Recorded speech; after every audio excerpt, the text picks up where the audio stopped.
If there's one thing we've learned about business and life, it's that people are the X factor.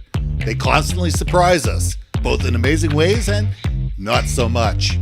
We're Ben and Sia, and welcome to the Gnaw on This Business Bites podcast. This show is all about real life things we all deal with every day, how they relate to business, and how to make some sense out of our daily chaos. Welcome to the show.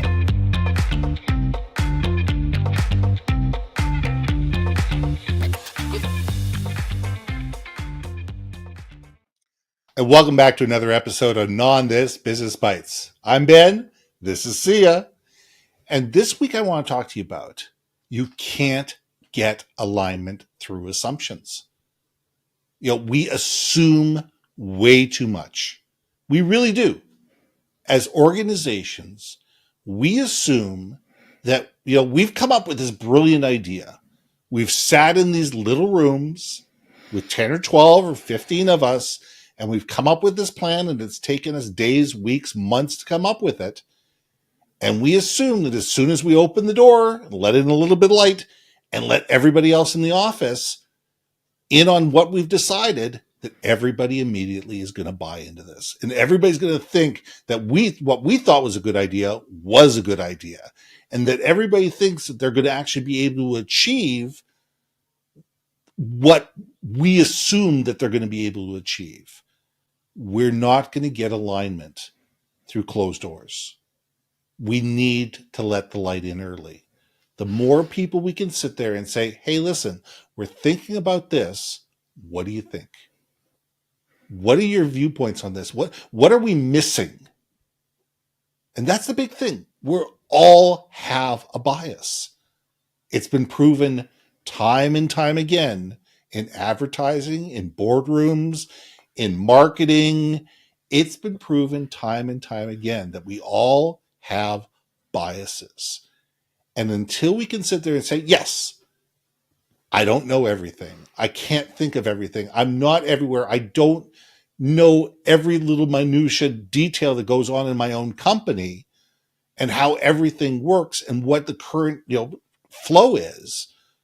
We're not going to be able to come up with things on our own in a vacuum that's going to build alignment based on our own assumptions. Sia, let's gnaw on this.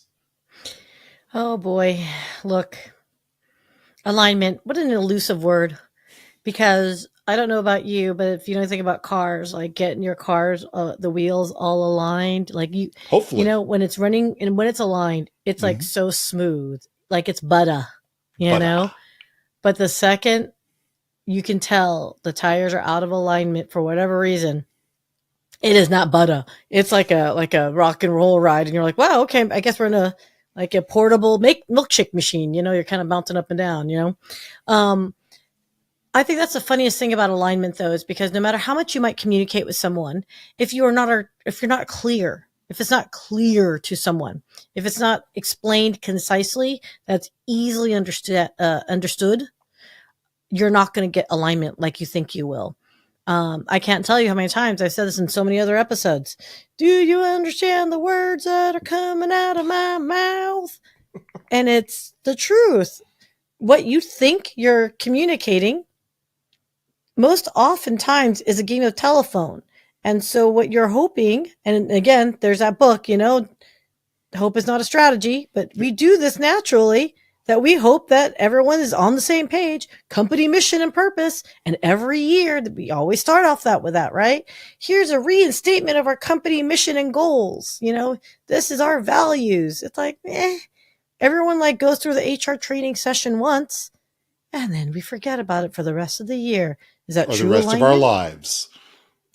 And is that true alignment? Are we really on the same page? Think about all the wonderful divorces that have been out there.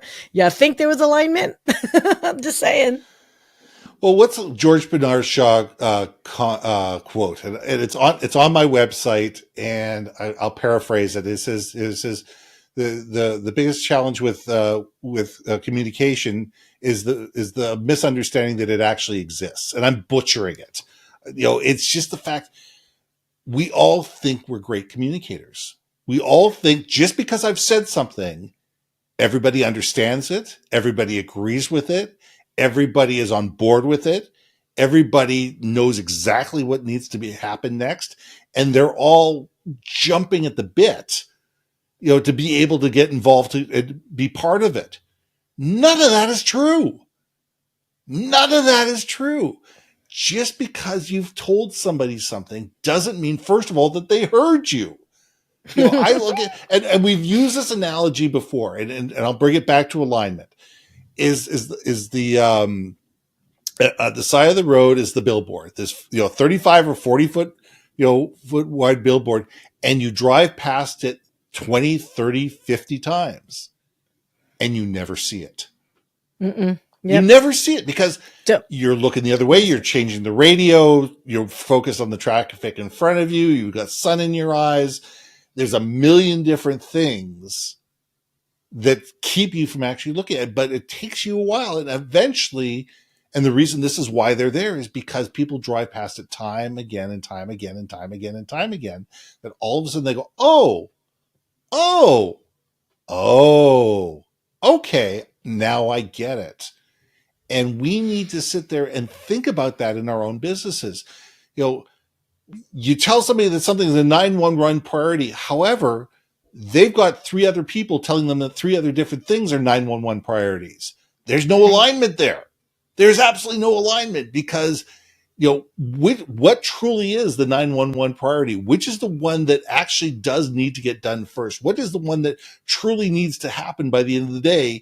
If you got 4 different people screaming in your ear that 4 different things are all a priority to be done by the end of the day, and you sit there and wonder why people throw up their hands and roll their eyes and quiet quit and leave companies and whatever, because there isn't a sense of alignment. There isn't sit there and say, look, these are the things that are important to the company. These are the things that are, dovetail immediately with our mission, vision, and purpose. We need to take care of this because a customer is going to be left in the lurch if this doesn't happen today. Our customers are our number one priority.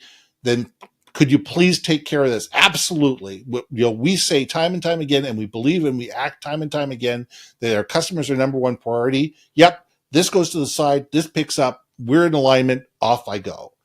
But if I've been told that 4 different things are equally important and they all require my undivided attention all at once, you're going to pick the one that you want to do. Yeah. And that doesn't cause any alignment within the organization. Man, you just reminded me, like, as my business has grown, I hate it when we talk because I can just immediately apply it, like, to what I want to get done talking now so I can run back to the team and be like, hey guys, because right there, the whole alignment conversation, it's a growing business, and there are requirements that's going to be needed in addition to, I think, what all of us are used to, right? But how do we prioritize? And you just made me take an action item in my head, which is sit down with the team and re-look at what our top priorities are for each group, what the responsibility is, and, what is number 1 priority for me might be number 4 priority for another team, and for another person it's number 2, right? And understand that that's what, if their number 1 priority is not your number 1 priority, if we understand where everyone's number 1 priorities fits into the greater machine, I think there's also alignment in that way, right? To know that whatever it is that you need specifically may not be number 1, but you also know in the grander scheme of life in the company, it's all going to be good for everybody. You know what I mean? So it's almost like realignment of realignments and of new alignments. Well, that's what I'm kind of vibing with. And it's also assuming that how I assume you want something is what you actually need. I mean, here's a perfect example. I write a report in such and such software. It's 25 columns wide and 10,000 columns deep. And it's all this information, and I'm using whatever software package I use because that's the one that I use and I'm comfortable with. The problem is you're using a completely different software package in your part of the business. Yeah. And your piece of software doesn't talk to my piece of software. Yeah. So therefore, you're having to have two monitors open, one with my data up on it, one with your data. Cut, paste, cut, paste, cut, paste, cut, paste. How frustrating is that? Pain. And if I don't know that I'm causing you that kind of grief, if I don't know that if I'm assuming that I'm giving you because you said you needed this data. So I'm giving you this data, but I'm not giving it to you in a way that you can use it because I'm assuming everything's okay. But if you don't tell me that, hey, wait a second here, if your software package doesn't speak well to my software package, is there something we can do in order to build a Zapier or some type of connection to be able to port that information over simply? It makes life so much simpler, but we don't talk to each other. We just assume, well, they needed the data, so there's the data because that was the easiest way for me to give them the data. You're kind of giving me flashback a little bit because it just reminds me of like when I hear that, all I think is like how many times a CRM that is supposed to get rolled out for salespeople theoretically is great for all the finance people, but not for us salespeople. Like you said, you end up having to copy and paste back and forth everywhere because that's what's going to work for each platform. Oh my God, we can keep talking about this, but I love this idea. I'm enjoying this conversation, but I do know we're probably going to keep lingering if we keep going because I can keep going. All right, one more thing, and we'll let this go. Okay, is that we need to sit there and have those meetings without pointing fingers and sit there and say, okay, let's talk about the process and the procedure, not the people. Because as soon as you make this personal, everybody's back gets up. And then all of a sudden, arguments that don't need to happen.